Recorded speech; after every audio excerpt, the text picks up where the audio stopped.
Welcome to the Sold Too Early Sports Card Podcast. Lending out $15,000 in cash to someone for 2 months is, in fact, not very cash money. That's Kai. I'm giving people IOUs. Welcome back to the podcast. I wrote that right before the episode. Kai, how the hell you doing, man? I'm doing good. That's one of the more outlandish things I've seen on Facebook recently, I would say. For anyone who is not aware, there was a post on Old School about 2 days ago at this point, give or take. And roughly what happened was an individual lent their friend about $15,000 in, I believe, physical cash, with the idea being, yeah, bro, I got you, no problem. This is a Thursday, hypothetically. You're gonna pay me back Monday. And that guy has not paid him back. It's been 2 months. Ooh, that's really bad. It's there's a lot of learning that can go on within the sports card world, and there are actually people in this industry who I would trust to pay me back a significant amount of money in the time they say they would. I was gonna say there's like maybe 3 or 4 people I would trust to do that, and like you're one of them. Yeah, it would be. I mean, this is not even bullshitting. The people I would trust with that kind of money to pay me back when they say would be you. It'd be Luke. It'd be Lucas probably. I mean, he wouldn't need my money, but whatever. You, Lucas, Lane, and Mikey. Yeah, I think that's about my list too. Yeah. Yeah, it's just like people who I've known for a long enough time. People who I know are good for business. People who are legitimate, who I would frankly, you know what that list comes down to? I didn't even think about this when I said it, but like and this is funny because my wedding is right around the corner, so go figure. It's like, hey, if something ever happened to me, if I go to jail for 30 years for fraud, obviously gonna happen, who can Casey trust, my fiance trust, to like help her in the event where I disappear because I fake my death? And it's the people I named: you, Lucas, Mikey, and Lane. And that would be basically the 4 people that would matter. You don't trust her to just like keep up slinging the cardboard for you? She's not going to go the Mary Gamble route, so like it's just not going to happen.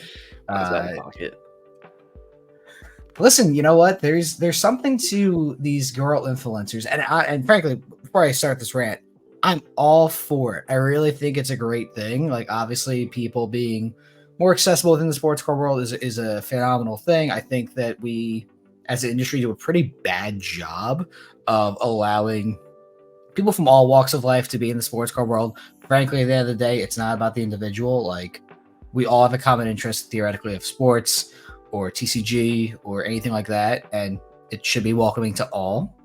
I do kind of feel bad, though, for these girl influencers who actually do like to collect cards or like are interested in sports. I can only imagine what their DMs are like. I don't think I want to imagine.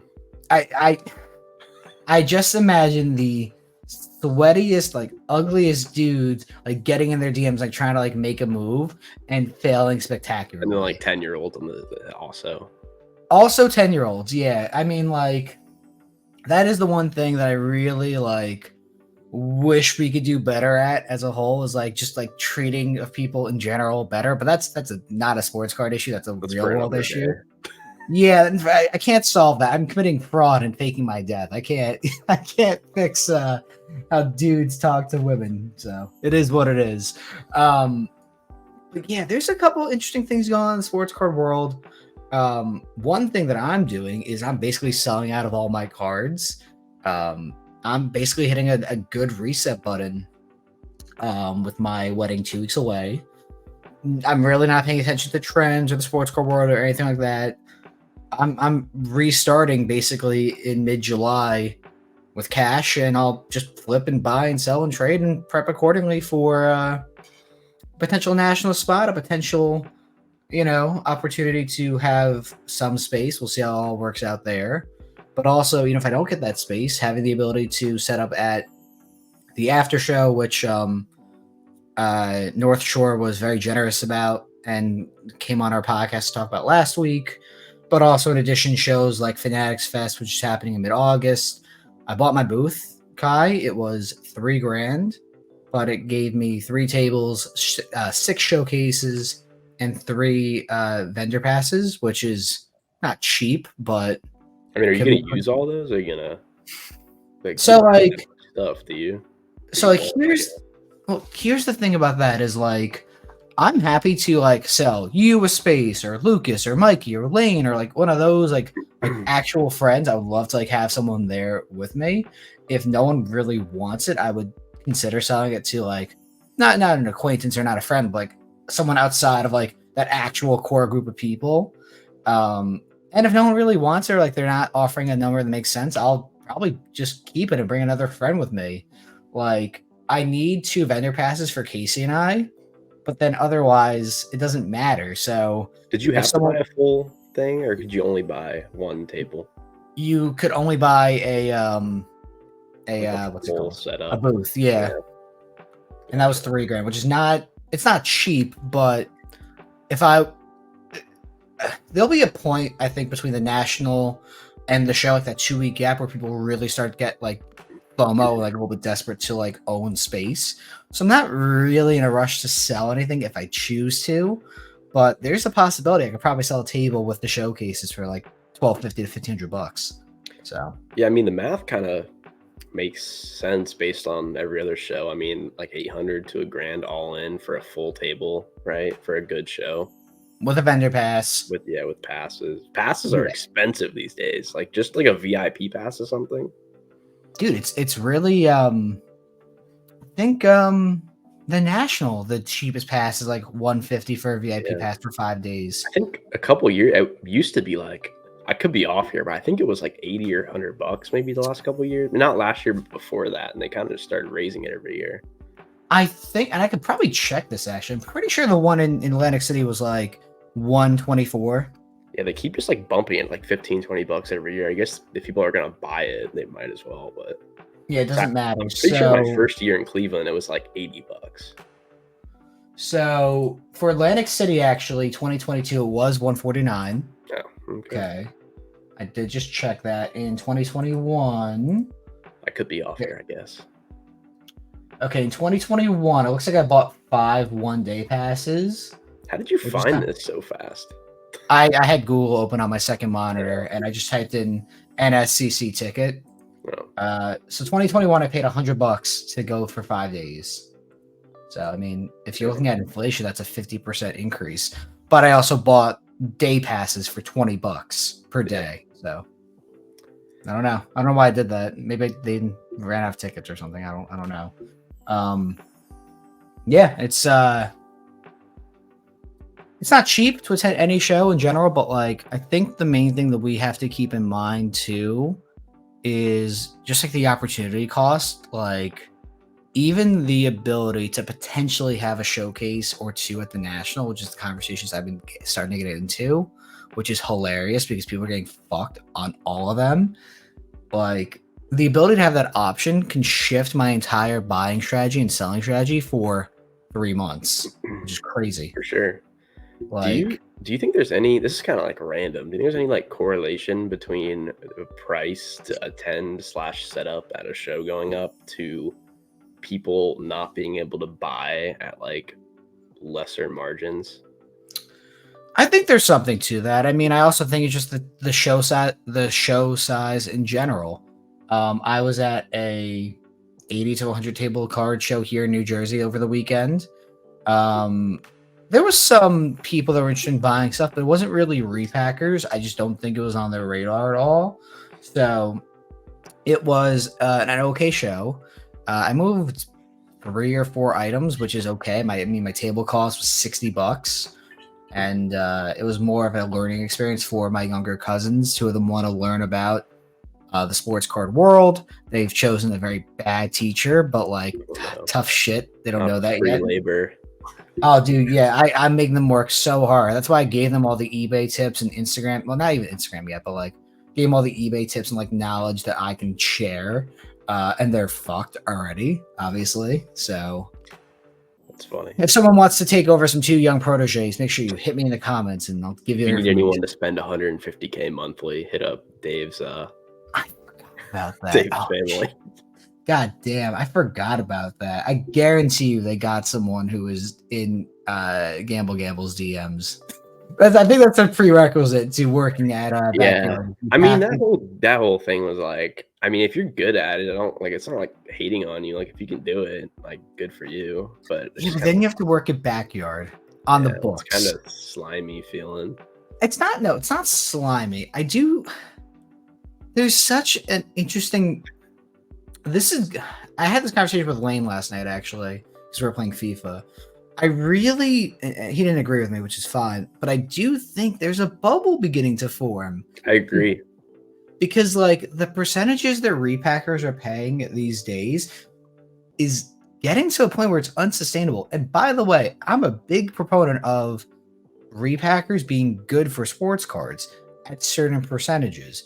85 to 90%, frankly, is incredible. Everyone does better. You have liquidity available in the market, and it allows you to, if you make a bad play, theoretically, get back, if not most of your money, a good amount of it.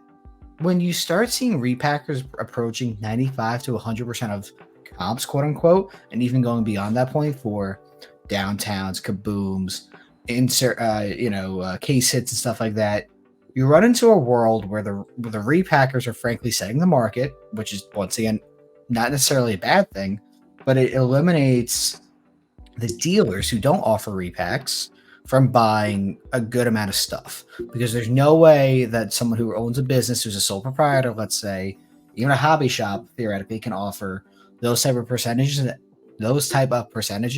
and make their money back, if not, make a profit, which is kind of a big deal for a good amount of people, whether you do this full time or hobby or anything like that. The second that the pool of people who buy into repacks shifts or decreases, I'm not telling you this is happening anytime soon, but whether it's months or even a year or two, I do think you're going to see a lot of issues start coming up for especially bad repacks that exist out there, and there's plenty of them. My hypothesis is that's actually so funny you bring this up because I was thinking about this like literally this morning.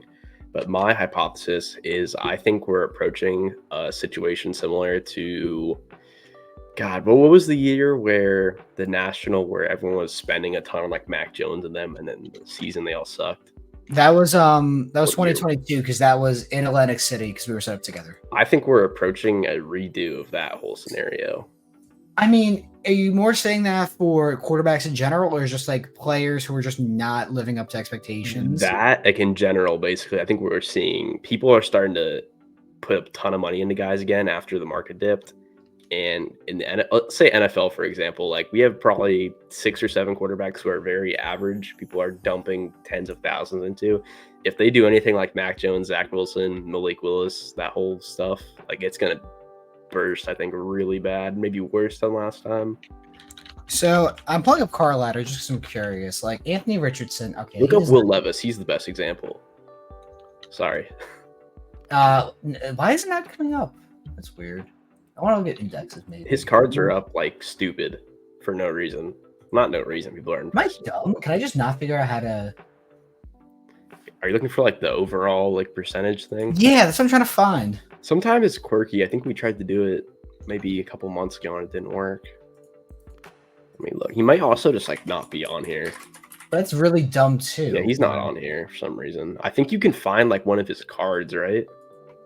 Yeah, what I was gonna try and pull up, I'm gonna pull up a Prism PSA 10 on my screen. Silver is 217. View sales of this card. Same grade. Can I get a graph? I can't look at a graph. I have no idea how to use this website. I can look at all sales of Will Levis Silver Prism 10s. So, I mean, I generally use base Prism 10s as a barometer because everyone can afford a base Prism 10 of a card. A silver, most people can. And yeah, I can look at NTRPAs, but like such a small amount of people can afford them. For reference, a Will Levis PSA 10 silver is about $220 as of June 10th. So yesterday, even one sold today for $217. You go back, wow, there's actually a good amount of sales recently. I know They're they're holding, flying.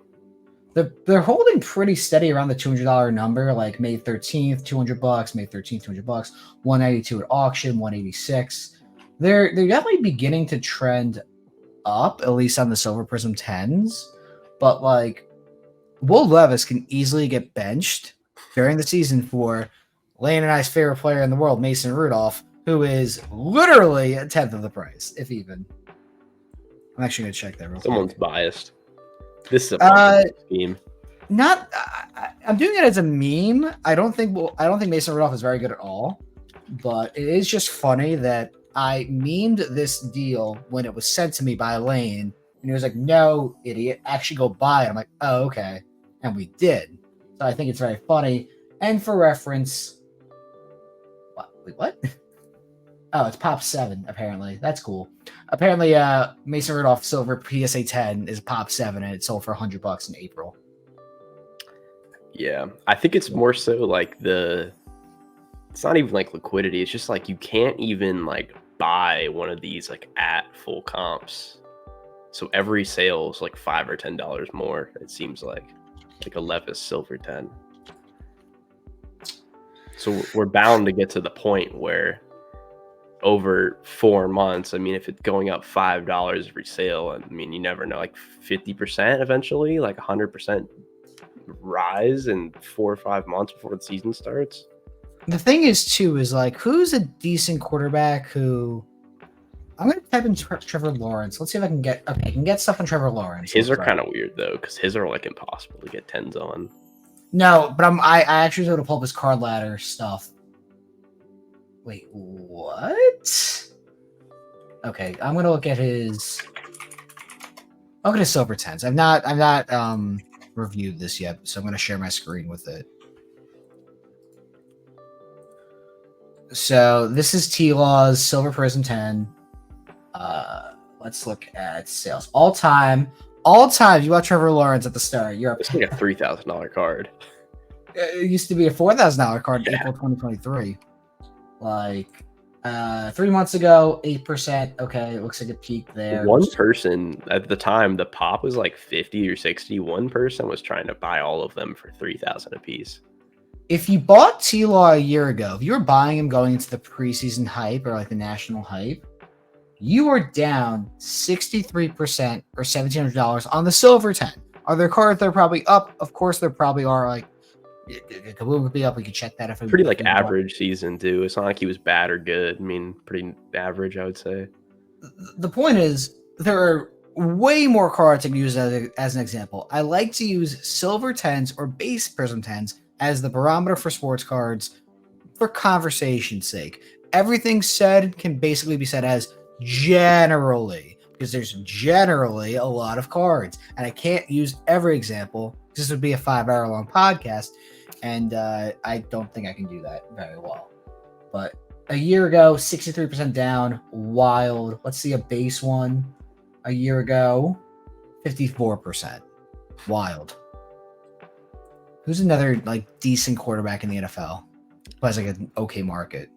Like Kyler, maybe. I'll check Kyler in a second. Jalen Hurts. Really? Is that what you're gonna do? I was gonna type in Jalen Hurts. Am I dumb? You could try players. There he is. There's Jalen Hurts. Okay. So Jalen Hurts is... We'll use base 10s because I see it first. Jalen Hurts is down 37% in a year on his base Prism 10s. His silvers are down or up. Silvers are down 30% in a year. I'll look at Kyler too because you just mentioned him, but he's a weird one, so I don't know what it's gonna look like. But I used to buy Kyler back in the day. I used to think he was a pretty good play. Now I can't stand by him. Probably he's gonna play a U. Yeah. A year ago, it's literally flat. Yeah, I mean he's got a lot of hype around him right now. I mean, I get it, but like even still, let's go back 2 years then for conversation's sake. 2 years ago, if you bought Kyler, down 53%, and this is a base Prism 10. This is a $140 card 2 years ago. Now it's 66 on a silver. It is. That's probably gonna be brutal. Probably gonna be brutal. Can I find a silver? There it is. On a silver from 2 years ago, you're down 61%. A year ago, you are even.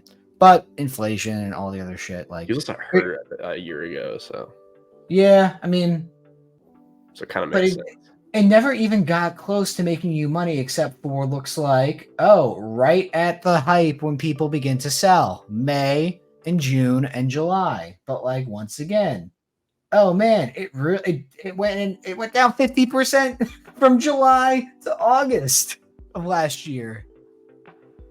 It's just scary, dude. Like, I don't. I think taking my quote unquote break when I am has worked out so perfectly to avoid shit like this. Because if you get caught holding these cards, you're gonna lose thousands of dollars if you're playing in the high end pool. These are not high end cards by any means, but it's worth the conversation of having because there's way more data here than say an NCRPA. Like, I don't know, it's scary.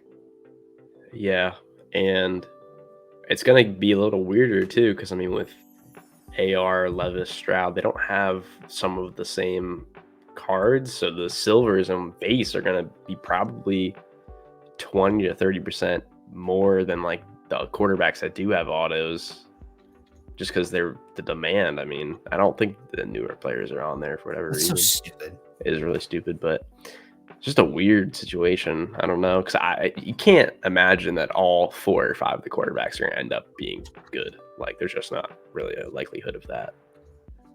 What? Rogers is not here. Are you serious? This is so bad. I want to use this tool. Aaron Rodgers isn't on there. Okay, he was. Did you spell his name wrong or something? I might have. That's actually fair. I could have. It's a weird one too, though, because he also was hurt. What do you think is a good example for him? You want to use Chrome, top Chrome? like a Chrome PSA 9, yeah. Okay. Because his 10s are impossible. So pop 189. You're up 1% in a year, which means you're actually down. 6 months, down 20%. 3 months, you're down 11%. 2 years. Oh my god, 2 years. Well, he won MVP 2 years ago, right? So it kind of makes sense. But it's also still preseason hype because it's June of 2022. So he is fair. This is his last year in Green Bay. I don't think he won an MVP in his. No, he did because they traded him when he won MVP. I think he won the last 2 years he was there. I want to go to Football Reference. There we go. No, he didn't. Not in 2022. Oh, the 2 years before that? Yeah, so 2021, 2020. 2022, he kind of had a bad year for his standards. 8 and 9, 26 touchdowns, 12 picks, under 4,000 yards. He played 17 games. Like, kind of a bad year for Rodgers, which is like still hilarious because this would be a huge step forward for the Giants. So those June comps were before that bad season, right? This would be. That would have been after his MVP season going into that 2022 season, right? This would be June 2022. So then that's saying the 2022-2023 season. And then hype would have began here. Hype would have began over here in June 20th, 2023, because it would have been his first season as a Jet. Then he gets hurt, and then, So this high point, these $3,000 numbers in August 2022 is his final season in Green Bay. Then you have when he goes to the Jets, he gets hurt, and then they're down 58% in 2 years. Like, just scary shit, dude. What's a good example for Brady? I'm going to use his Bowman Chrome 9 or 8 or something. I said 9.5 here. Let's check 9.5. 9.5. Oh my god! In 2 years, he's down 30%. That's so crazy. He didn't even do anything. In a year, it's up 30% in a year. They're trending up, which is good. 6 months. It's not even like trending up though. It's just like crazy. Let me check a PSA 9, see if the data is the same. Because according to this, in the last 6 months, the Brady 9.5 is up 76%, but that also could be based on qualifiers and True Gem Plus versus not. PSA 9 is basically holding steady. All right, so 9.5 not the best data source because there's other reasons that could be impacting that. A year ago, down 20%. 2 years ago, down 51%. Okay. Let's check PSA 10s. I'm curious. Bloodbath. Okay. There's enough data here. 1,100 PSA 10s in 2 years, down 45%. 1 year, down 36%. That's so crazy. It's really, and this was not the conversation I planned on having It's not today. like but shocking though. It's just like crazy to like just look at it. like, I don't know how people can reasonably spend 5 figures on Anthony Richardson, CJ Stroud. No one's buying. If you bought Bryce Young, you're fucked. I mean, I won't defend his prices, but I will say I think he's gonna be okay. I can't check Bryce Young's prices, but I can guarantee you down. He's the same as Levis. They're both around 215 for a silver 10. And they've both been around there for most of the time. Bryce Young, silver. And then Richardson's around 400 and Stroud's around 800. Yeah, so for reference, anyone who's not watching, Bryce Young is basically the same price as Will Levis, 210, 230, 230, 220. Yeah, they're the same price. What's Richardson at, you said? He's about 400 and then Stroud's about 800. So it's like double. Variation to $300, 142, 435, 435. Okay, so that's like you said, 425, 440-ish. Stroud, Silver Prism, is 10. And that 865, June 10th at auction, 850. Okay, so like in a year or two, do you think the CJ Stroud is over $500? Okay, how does he play? CJ Stroud has Aaron Rodgers stats from his last year as a Packer. Do they like win anything or no? No. Like just make the playoffs, maybe win a game, lose. So let's go into this hypothetical because I don't know what Stroud's final stats looked like last year. He had a pretty good season. Stroud last year had a very good year. 15 games, 23 touchdowns, 5 picks, 4,100 yards. So what I'm saying basically for him to play like Rodgers is he takes a step back, which is not unreasonable to say out loud. They got better though. So I don't know. They got better, but your film, this is fair. There were definitely streaks in Stroud's play where he didn't throw any picks. That is not something that's going to happen consistently. I think he started his career with like 4 or 5 games in a row without throwing an interception. That is not realistic to expect. If he does buck that trend, amazing, but like he will most likely double his interceptions next year. It's just probably what's going to happen. I'm going to say if he ends up around 25 to 30 touchdowns, around 10 picks, I'm going to say it's still over 500. I'm going to say it is 550 to like $600. It's going to go down. I didn't think crazy over 500, but I thought maybe around there. It's going to be down 25% in my opinion. Well, the pop on those is crazy compared to previous years on silvers. Because, I mean, Burrow's year was a pretty tough grade. Kyler's year was a decently tough grade. This year's holy shit. Yeah, this year's is like a cakewalk to get 10s. So it's a pop 1339 on CJ Stroud. More than that, to be honest, but that's still a lot. That's what Card Ladder says at least. Yeah, it's a lot. Oh my god. PSA 9s are 1573. The disparity between 9s and 10s is so ludicrous, though, with the high pop on 10s. I can't believe this is true, but I will take Card Ladder's data. I'm going to call bullshit on this. I'm going to double check it with all in a second. They're saying there's been 3,027 cards of CJ Stroud Silvers graded with PSA. No, this is real. That can't be real. Promise you. For anyone who's not watching this, there's 3,000 PSA graded CJ Strouds. That's silvers too. Yes, these are silvers. Card Ladder is saying there were 47 graded by Beckett. Not PSA, not BG's 9.5s. Yeah, that's crazy. They're saying there's 47 graded by Beckett. That can't be right. I don't believe you. Are you just shocked by how few at Beckett, or? I'm shocked at how few there are at Beckett. I have to check another source. So I'm gonna pull up Carla. I'm gonna pull up alt on my phone. I'm gonna type in that PSA right there and see what it says. My brain has stemmed a free money making method. So alt says there's 1,100 PSA 10 CJ Shrouds. Alt says that. For 9.5s, it doesn't even tell me. Oh my god, this might be true. I mean, I can look it up real quick. Yeah, go check Beckett's website real quick. That is. You want to look at the base while I'm doing this? I'm pretty sure base there's at least 5,000 at PSA. Yeah, that's fine. Which is insanity.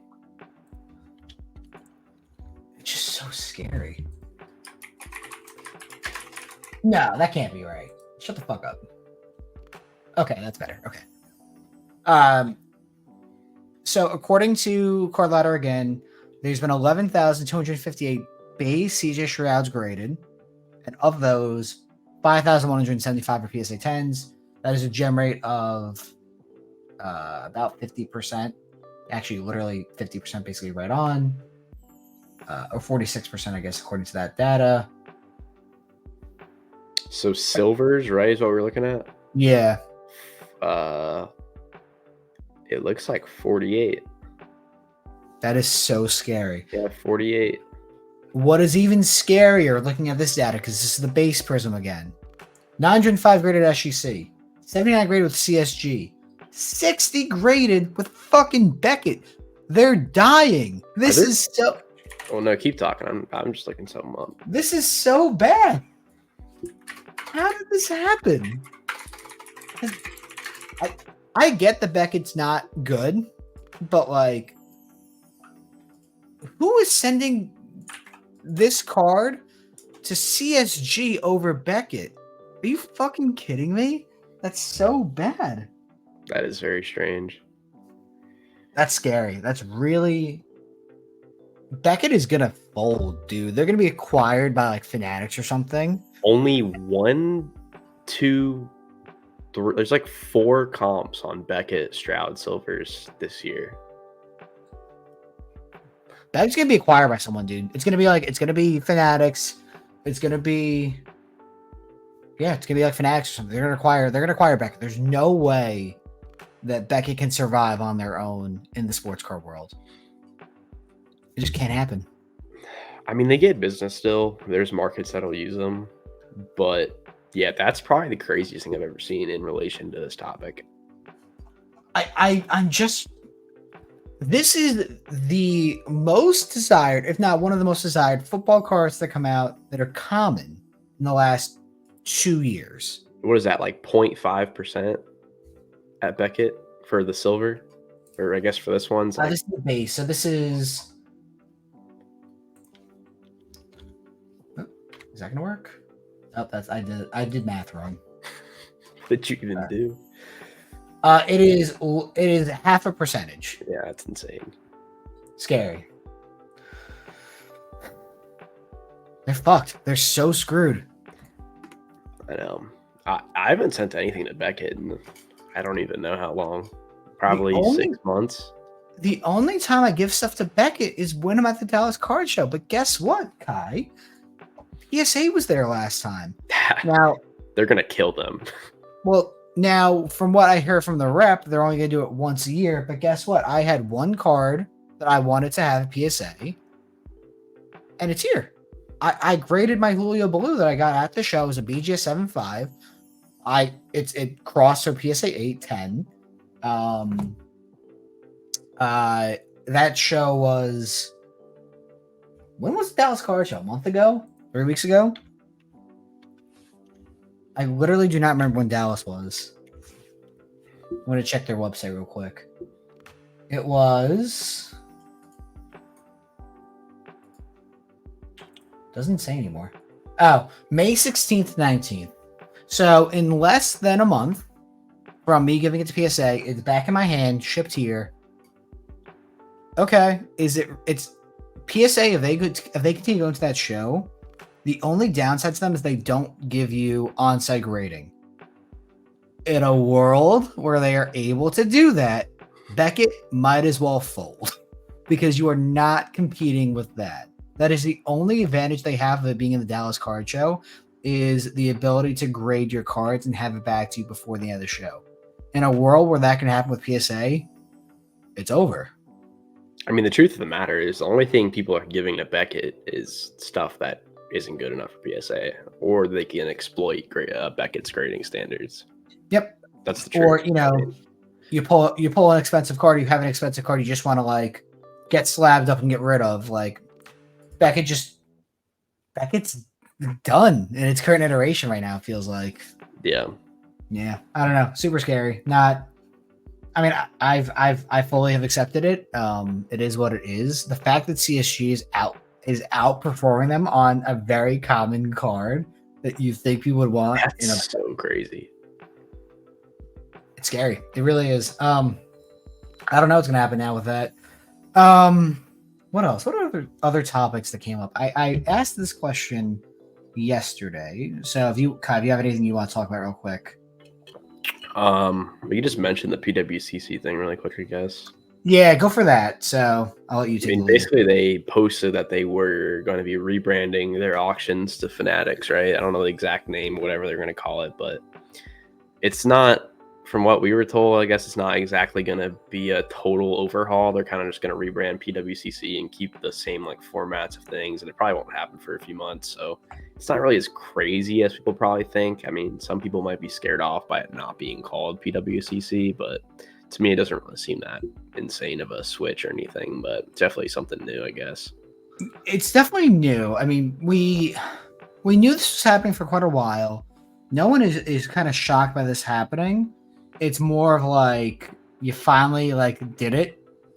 I would have preferred if it was like marketplace or Fanatics Marketplace powered by PWCC, like in like small writing at the bottom. Like that just like lets people know, all right, cool, it's PWCC still, like whatever.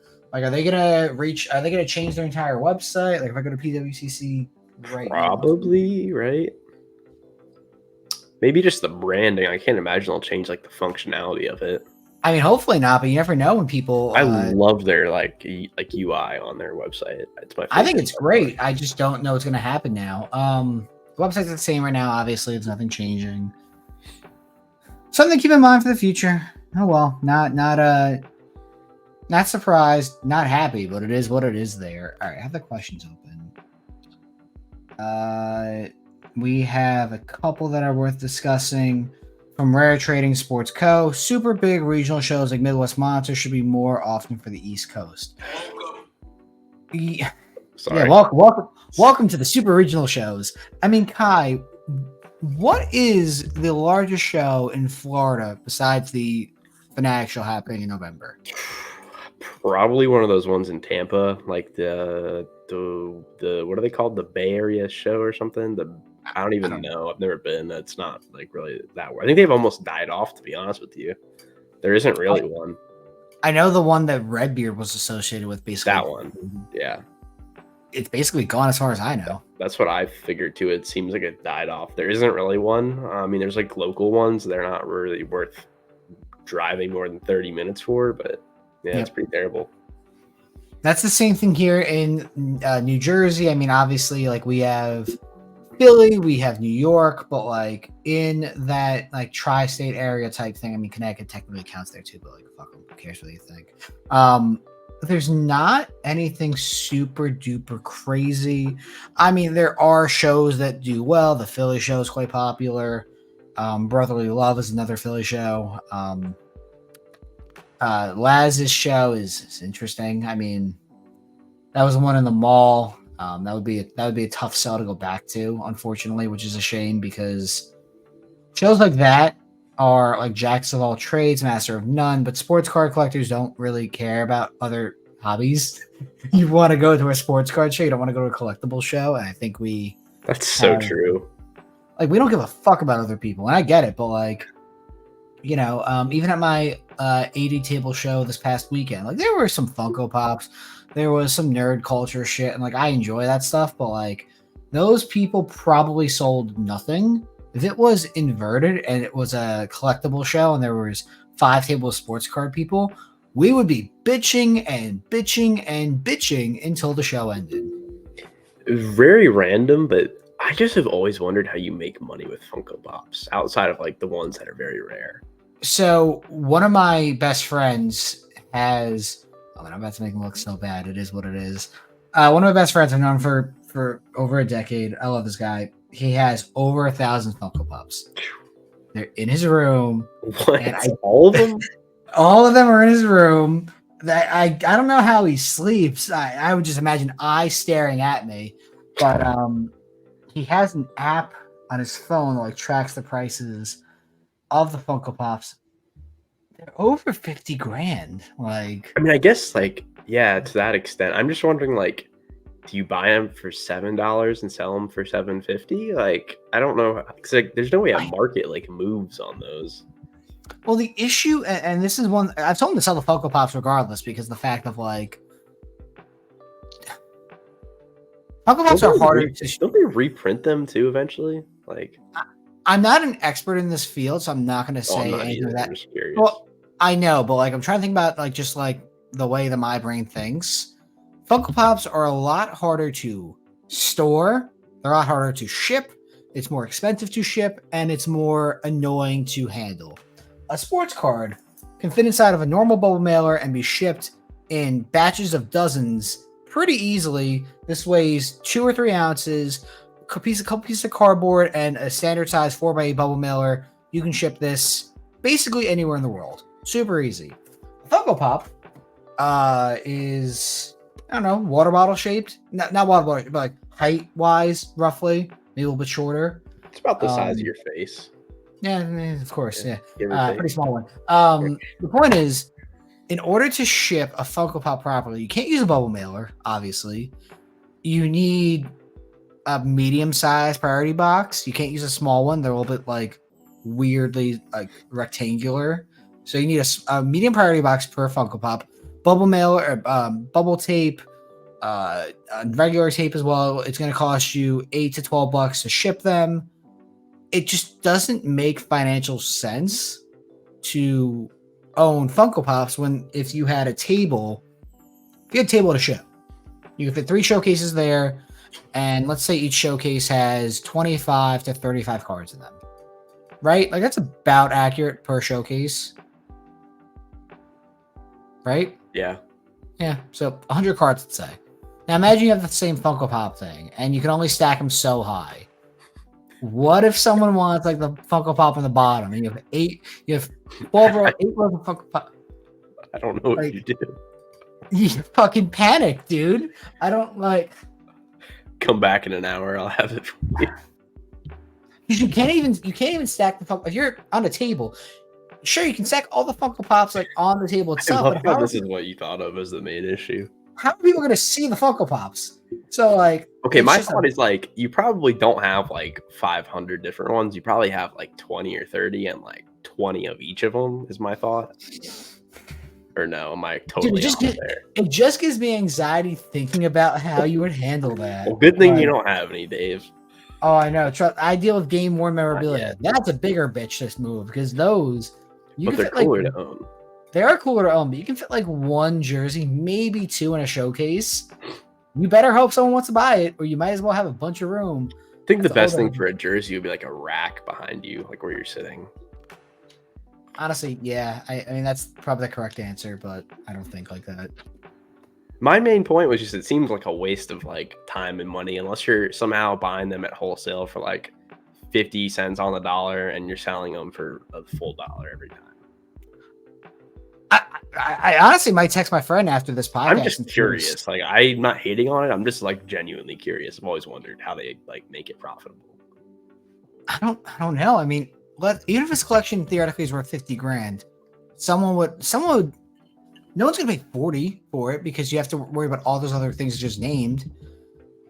If you were selling mailing all those in one package, I've had this conversation with them. I think you would literally have to rent like a truck. And you'd have to an entire shipping crate. I don't know if it's going to be cheaper. Probably driving it would be cheaper. I have to imagine a shipping crate would be like $1,000. Yeah. If not more. I mean, I don't really know, but like It's just so.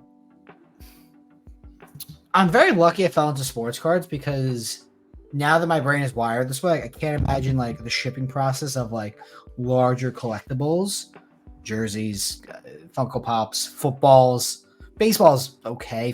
Baseball's still a little Probably bit the funky. smallest thing you can buy. Yeah, I mean like coins, currency, sports Cut cards, autos, I guess. cut autos, like anything that I mean, yeah, if it's a PSA slab thing, as long as it's not like when they grade the booklets and it's like this big, like it's larger than a Funko Pop. That Like is that. half the reason Becca needs to die. Yeah, yeah. That's I such an mean, easy fix, but not for today. But that's such an easy fix. like a sports card fits in basically any. This fits in a plain white envelope theoretically. If you were just a piece of shit and you didn't want to ship my Rich Harden Topps Diamond anniversary correctly. Hope But Diamond. Excuse me. what did I say? You just said Diamond anniversary. Oh yeah, Hope Diamond. Can't disrespect them. I have to process those still, dude. I've been really just like not. I've been lazy. That's gonna be a slow grind, but I think you'll make a good amount of money.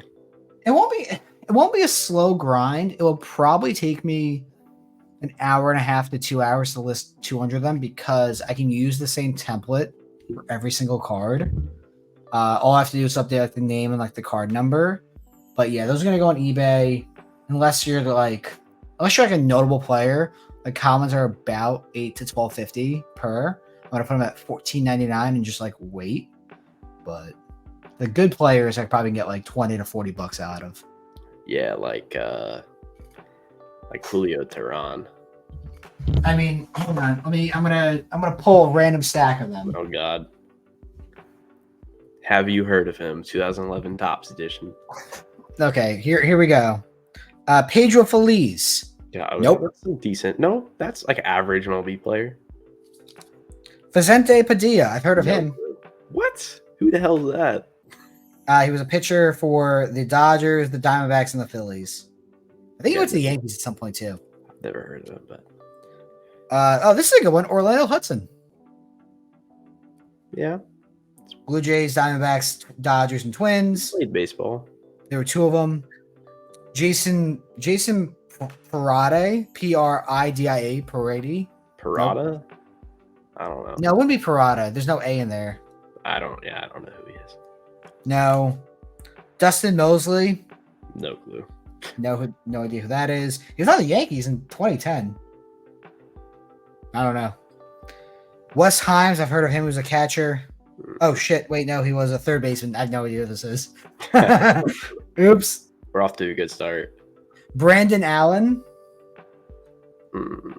Oh, here's a decent guy. Alex Rios. Oh yeah, that's probably the best one so far. That is definitely the best one so far. Justin Dushner. Mm-mm. Dushner? You don't happen to have Troy Tulowitzki, do you? I don't. I I would be surprised. Oh, here's one I remember. John Roush. He was like 6'7". Mm-mm. These are low. Aaron Crow, rookie. I've heard of him. Oh, I've heard of him. Yeah. Yeah. Tom. Oh God, Gorzani. Mm-mm. Gorzan. Yeah. I don't know. He's part of our Italian blood, though. Is he Italian? I don't know. It seems like it. Gorzani. Gorzaleni. Oh, come on. That's so Italian. Yeah. Nolan Reimold. Remember him? Yeah, see, I don't know these names. Well, that was because he was an Oriole. That's why I know who he was. Oh, here's a former Yankee, Juan Miranda, for 4 games. Oh, 33 games. Okay. So if you average $9 a card over 200 cards, will you be decent off, or is that not worth your time? I paid $750. Paid $750 per card. So yeah, if I 150 profit would be 16%. Is that worth your time or no? Yeah, on these it is. Just for more conversation's sake, Ian Stewart. Oh, I remember him actually. Yeah, and then Alex White, who I don't remember. I mean, there's definitely more. I'm trying to finish the stack. Just I'm curious. Oh, Yoensky Betancourt. Oh yeah, Brave. John Jaso from the Rays. Chris Coughlin. He was on the Marlins. Two of them there. Brandon Lyon. Scott Cousins, he ran into Buster Posey, broke his wrist or something. Rod Barajas. Jorge Cantu, I remember him. Kelly Shopping, I remember you. Jack Walls, I remember that guy. Charlie Furbish. Not really. Omar Infante. Okay. Omar is good. Where did you get these from? Just someone DM me about them. Jared Weaver, All-Star one. That's kind of cool. Oh, that's definitely the best one. And then, this one's not bad either. Carlos Quinn. Nah, Weaver is definitely better. That's the best name by far. That might be the man. It's a $100 card. I don't know if it's $100. That's not. I don't know who the best one is that I have in there. I have to double check. I'm guessing the guy probably pulled out. He probably was working on the set, right, and pulled out the better ones and sold the bulk to you. That's what I imagine happened exactly. But like at $750 per, it's a very slow grind, but it's not worth auctioning them. There's no reason to, and they're fun. I know even you wanted Hope Diamonds, and I told you not to do it. I think we even talked about this one day. You want to buy them? Not really. Yeah, exactly. But like, I have to buy the other 700. That's the issue. Like this is one that theoretically I can't lose money on because someone's gonna want them.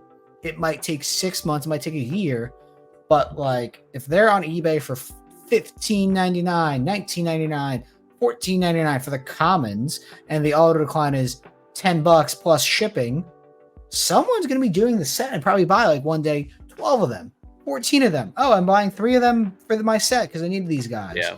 Because you're going to get to the point where yours is the only one available. Yeah. You kind of have to buy it. Exactly. And like, sure, they're commons, but it's still only to 60. They're not common, dude. That's ridiculous. You know how hard those were to hit? Commons.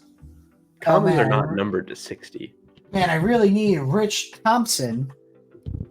Dude, I can guarantee you if you list those, like some of those obscure ones will fly. People have safe searches for those probably. I know. That's what part of me really wants to put them like $24.99, be kind of a dick about it, but I might do that. I would do honestly what I would do if I had them is I would list all the randoms at like 15, buy it now, no offer. Yeah, maybe. Someone's gonna buy it if they need it. It's not like someone's gonna offer you $12.50 for and you're gonna pass over $2. Like I'm either gonna do $15 flat plus shipping or $19.99 auto decline up to $12.50. Yeah, one of those two things is gonna happen because I'm not gonna like allow people to make offers and like be, oh, he's offering you $901 for this card. I'm like, no. Yeah. And like auto accept, like you said, it's gonna take a while, but there's also no way you lose money. No, I'm gonna try and do it tomorrow, but I also said that I would do it Monday. And it's not hard to do because you have to remember too is like the pictures are all done. I took scans of everything. So pictures are all scanned them all already? I did scan them all. That took like an hour. That was slow. That's faster than I would have thought it would have took. It wasn't hard. I actually do like you. Was it that like shooting one? I have the Ryko F187 who actually wants to sponsor with me with Speedy Card Lister when that launches soon, which will be interesting. What was I gonna say? It's fine. It's a pretty good resource. It's expensive, so I don't recommend it to people, which is also why I built Speedy on the idea being that anyone can use it. Like you could use your camera. Now, if your camera quality sucks or it's in a dark background, it's probably not going to be accurate. So like user error is expected, but that's fine because the barrier of entry should be nothing. But we'll have to see what that looks like in hopefully a week or two. Do you have any like statements or updates you want to make about it? Developing shit is hard. It's expensive. It's hard. I have spent 5 figures easily plus on this, and if it's dog shit, I'm not going to release it. So I want to make sure. What? Not even to me. It's going to come out. I can't guarantee it's going to be the best tool out on the market, but it will be the cheapest, and I will heavily listen to consumer feedback because It was built by someone who doesn't want to do eBay work for people who don't want to do eBay work. It's a great slogan. Like what is my slogan? It's been a bit since I've been on my own website. Do you have an ETA on when a random person could sign up for it and try it if it goes well? I would like to say by end of July. Okay. Like getting married too is gonna delay a couple things. Yeah, I mean AI powered solutions for all your trading card needs is like the slogan on the website, which is a good one. Nice. Yeah, it's exciting, dude. I'm ready for this to launch. I've been ready for a while. This has been 6 months of my life dedicated to this process, and I think it's gonna work out well. Is this like the first thing you've ever like built outside of like extraordinary cards, I guess? No, because I had a YouTube channel too. Well, okay, yeah, never mind. I forgot about that. Outside of those two things, it's like the first like thing not related to you that you built.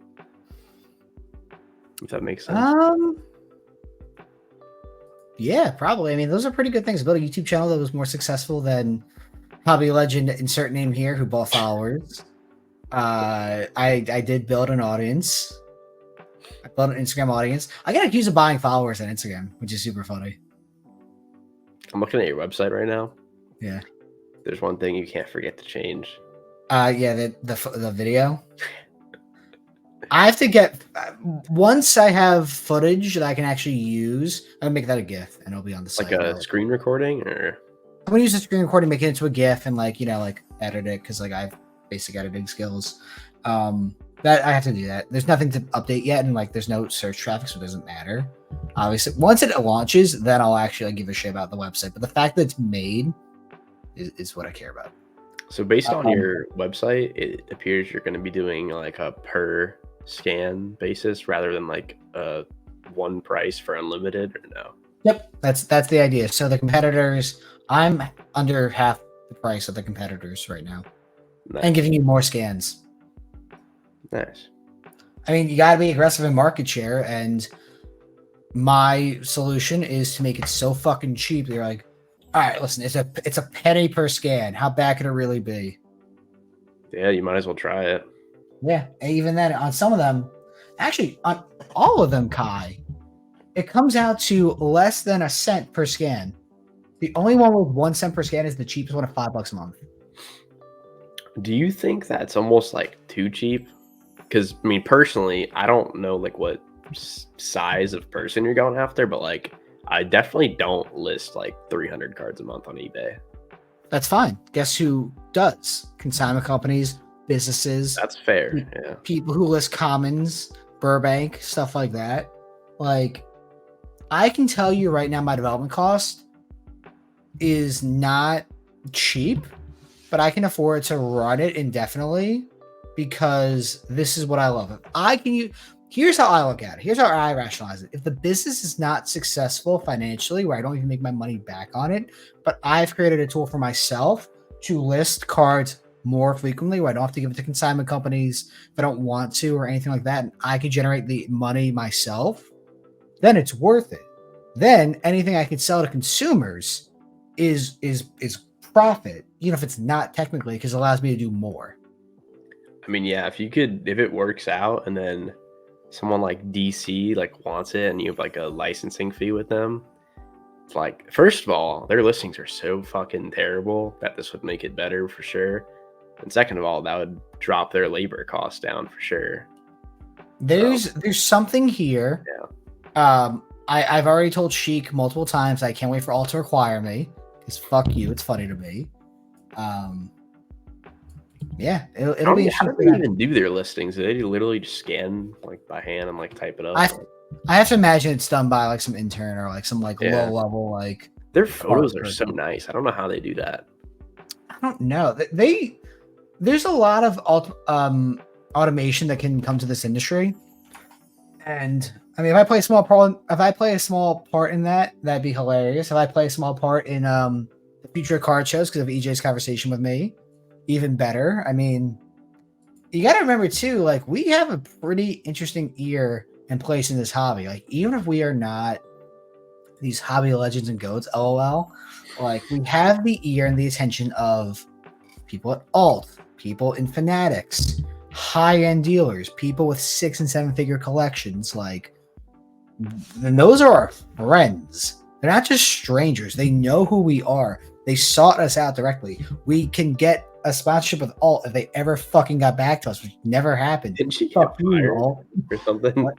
Didn't Oh that yeah, I think the person might be on fire. I or don't know. something like that? Yeah. Yeah, I should probably ask. That's That really was so funny funny. though. One The day. point is, go for it. I was just saying one day. Oh yeah, one day. Yeah, we'll see. But yeah, sponsored by Car Ladder, obviously. No, but it's so funny that like by being who we are, like having the connections we have, thankfully, we do have a place and a say, a very small one, in the day-to-day things within the sports car world where like show people are paying attention to us. Companies want to talk to us. We are experts in our field. There's value to that. And it's crazy. Yeah, I mean, I think anyone who's like normal and willing to give input to people that trust you are valuable, I would say. Yeah. I mean, there's so many people doing cards that are like not normal and not like trustworthy and not like genuine, that I guess if you find people that are, you might as well keep them around. Can I borrow $15,000 and pay you back Monday? Yeah, man. Yeah, cool. I'm gonna need that back tomorrow. And that's where the episode wraps up. Thank Did you we ever guys answer for your question? what? I don't know. You said you had a question from a viewer or something. Oh yeah, oh yeah. We talked about shows a little bit. We went on a tangent. New Jersey sucks for card shows. There's not a ton of major ones here. I mean, Fanatics will hopefully be able to do something with card shows, and I'm excited to try it out and enjoy it. Other than them, I mean, there's local stuff, but New Jersey's really more known for like 40 to 80 table shows every weekend, which is fine, but like they also like Is it cannibalize Tyler doing one? themselves. Santiago was supposed to do one. From what I heard from Steve, who he was working with, Steve was also on our podcast. Actually, I was at his show this past weekend. They were waiting for like the volleyball schedule for Rutgers to come out. Maybe it never happened. Maybe they just like couldn't get a date. But like, I don't think a show is happening now. So that's kind of upsetting. If it does happen, if it happens now, it's going to be tough for people because you either have the National or Burbank or other major shows in August. If they do it in July, it's going to fail because it's mid-June already. It's not going to happen. Like, not enough time. I don't know. It's kind of tough to say. And then the other question we got from Raid Coup: grade or not to grade? If you're not grading your cards, you That was the question. That was it. Okay. Please grade your cards. If you sell clean raw, you could also hit me up on my Instagram. Hit me up. I'll pay 5% more than Dave. I will pay 1% more than Kai. I'll pay 1 cent more per card just to spite him. Oh man. Please grade your cards. You're just leaving money on the table. Don't be a stupid asshole. Like, that's kind of it. I mean, I get it if you don't grade your cards, but at the same time, it's like, No, I don't. I don't understand. If you some people don't want to wait. Like, I get it, but it's stupid. I'm not saying it's smart, but I get it. No, I don't get it. I think it's the dumbest thing possible. Like, I don't understand how you can logically be in sports cards financially. If you are just a collector, it's fine. It is what it is. If you are someone who does this as a business or wants to make money in their hobby, the way to do it is to grade cards. Now, your process for grading cards could be a million different things. As we've seen by PSA, you can also alter your cards and get away with it. So maybe my perspective on grading and what you should and should not do has changed as a result of PSA saying we don't give a shit. So take that for what you will. But the point is, if you do not grade your cards and you do not prep your cards accordingly, you will leave money on the table, which if you are in this for the money, which is perfectly fine, why? Why are you leaving money on the table? Don't be lazy, just do it. Or become friends with those who do it and cost base accordingly. Because frankly, there are those who do it better than me and prep cards or do anything accordingly who I know And I'm okay with paying more money for success because, frankly, we all do that because there are also PSA upcharges. So just consider that part of the bill. End of rant. Is anything I said wrong? No, not at all. Yeah. Trying to be fair. That's all I want to be. I want to be fair on this. But yeah, I think this is probably one of my favorite episodes we've ever actually done. This has been a really good one. Anything else to kind of touch on? Not really. I think we have one more episode with you next week, and then you'll be on a little break, right? Yeah, I will be out for 2 weeks for my honeymoon. I'll be on next week, and then what are the 2 weeks? It is June 26th and July 3rd. I will be out. Kyle will be hosting. I don't know if Kai has a guest yet. I don't know what's going to happen there. I don't know either. I do know that I'll be listening in Greece, laughing my ass off, and just knowing that any sponsorships we could have had will disappear. Thank you guys for watching and listening. See you guys next week.